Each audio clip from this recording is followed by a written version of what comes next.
ஒருத்தி பணக்கார பையனா பார்த்து அவனை கல்யாணம் பண்ணிக்கிறா. கல்யாணம் முடிஞ்சு கொஞ்ச நாள்லயே அவ புருஷனும் அக்காவும் ஒண்ணா இருக்கிறத பார்த்து டிவோர்ஸ் வாங்கிடுறா. டிவோர்ஸ் வாங்கின கையோட பாதி சொத்தையும் வாங்கிக்கிறா.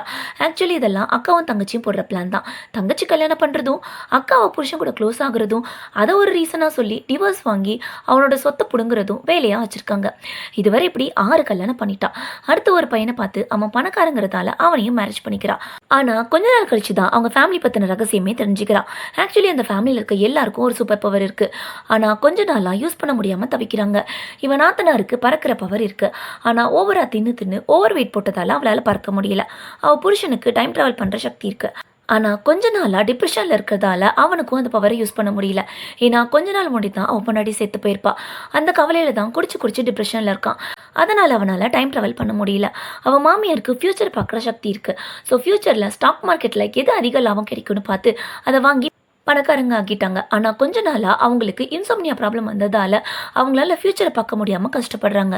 இதுல அவங்க பேத்திக்கும் எந்த பவருமே இல்லையேன்னு நினைச்சு ரொம்பவே ஃபீல் பண்றாங்க. அப்பதான் பையனை காணுமேனு எல்லாரும் தேடுறாங்க. அவன் காணுங்கிறதால டைம் டிராவல் பண்ணி போயிட்டான்னு சந்தோஷப்படுறாங்க. பரவாயில்ல, பையனுக்காச்சும் டைம் டிராவல் பண்ற சக்தி திரும்ப கிடைச்சிச்சேன்னு சந்தோஷப்படுறாங்க. ஆனா அவன் கடல்ல குதிச்சிருப்பான். இவன் இப்படி இந்த ஃபேமிலியில மாட்டிருப்பானா? ஒரு நாள் பீச் போயிருப்பா. அப்போதான் இவன் கடல்ல மிதக்கிறத பாக்குறா.